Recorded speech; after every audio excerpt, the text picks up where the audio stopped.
Hello everyone, এই ভিডিওটা হচ্ছে ফোর্থ সেমিস্টারের বেঙ্গলি সাবজেক্টের।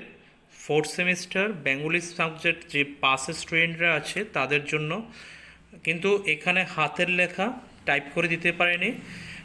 যে হাতের লেখাগুলি আছে আমি একবার রিড আউট করে দিচ্ছি, বুঝতে যাতে অসুবিধা না হয়। প্রত্যেকটা ইউনিট থেকে যে কোশ্চেনগুলি আছে সেগুলি একবার রিড আউট করে দিচ্ছি। এখান থেকে ইউনিট 1 থেকে রেখেছি 1 নম্বর মহাকাব্য সংজ্ঞা ও বৈশিষ্ট্য, একটি বাংলা মহাকাব্য সম্পর্কে আলোচনা করো। 2 নম্বর পড়বে কমেডি ও ট্রেজেডি কাকে বলে, ট্রেজেডির উপাদানগুলো লিখো লিখো কমেডি ও ট্রেজেডির মধ্যে পার্থক্য, একটি কমেডি নাটক সম্পর্কে আলোচনা করো।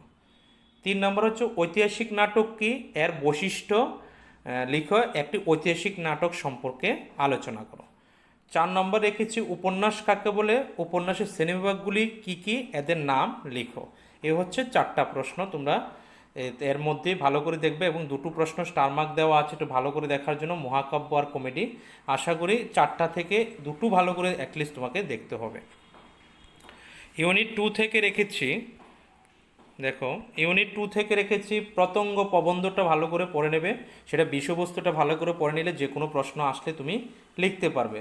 সেখানে মানুষ মাতৃ প্রত্যঙ্গ কোন প্রবন্ধ থেকে নেয়া, এর কাল লেখা, কাব্যটি আলোচনা করো, বক্তব্যটি আলোচনা করো।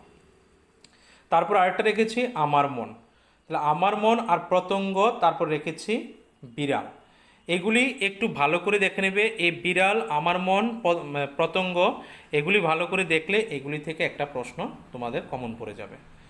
তারপরে ইউনিট 3 থেকে রেখেছি, ইউনিট 3 থেকে এখানে ছিন্নপত্র গ্রন্থের গুরুত্ব আলোচনা করো। ছিন্নপত্রের যে 59 সংখ্যক যে পত্রটি আছে, রবীন্দ্রনাথ কাকে উদ্দেশ্য করে কোন পর্বের মধ্যে লিখেছেন, সে 59 সংখ্যক পত্রের পোস্ট মাস্টার হবে, এটা পোস্ট মাস্টার গল্পের ভূমিকা লেখো। তারপরে চলে যাও ছিন্নপত্রের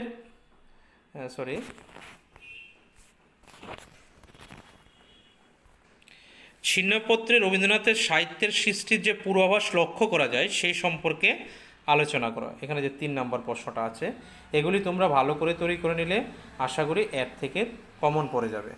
তারপরে চলে যাও ইউনিট 4-এ, আমরা কোন কোনগুলি দেখব একটু দেখে নাও। ইউনিট 4 থেকে যে প্রশ্নটা দেখবে সেটা শুনে নাও। তিতাস যে তোমাদের একটা নদীর নাম আছে, সেটা আঞ্চলিক উপন্যাস হিসাবে কতটা সার্থক সেই সম্পর্কে আলোচনা করবে। তিতাস যে নদীটার নাম আছে সেটা আঞ্চলিক উপন্যাস হিসেবে কতটা সার্থক হয়েছে সেই প্রশ্নটা ভালো করে তৈরি করে নেবে, আবারও বলছি। এবং তোমরা তিতাসের যে বিষয়বস্তুটা আছে সেটা ভালো করে পড়বে, সেখান থেকে 2টো চরিত্র তোমাদের পরীক্ষায় আসবে। সেখান থেকে 2টো চরিত্র হচ্ছে,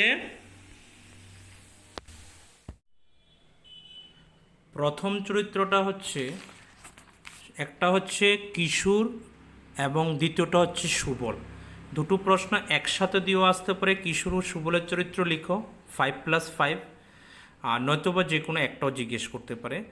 আর তারপরে পরের 2টো চরিত্র হচ্ছে, একটা হচ্ছে অনন্তবালার চরিত্র আর একটা হচ্ছে অনন্তর মা, মিন্স এখানে অনন্তর মা মিন্স কিশোরের বউ।